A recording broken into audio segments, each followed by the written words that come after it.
Demak, virus qo'l berib ko'rishganda yoki o'pishgan vaqtda yuqmaydi. Yo'q, yuqmaydi. Quchoqlashgan paytdachi? O'pish, quchoqlash, qo'l siqish hammasi.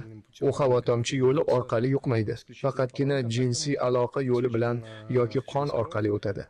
Ayollarda esa homilador ayoldan homilaga o'tishi mumkin.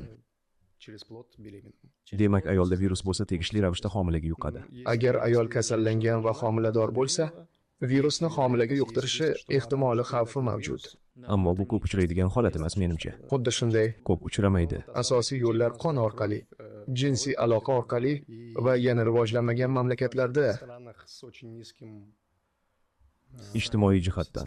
ijtimoiy darajasi past, iqtisodiyoti zaif, jinoyatchilik va boshqa salbiy holatlar ko'payib borayotgan, giyohvandlik, fohishabozlik, zo'ravonlik kabi illatlar mavjud bo'lgan va bularning barchasi yanada ko'proq uchraydigan joylarda keng tarqalgan.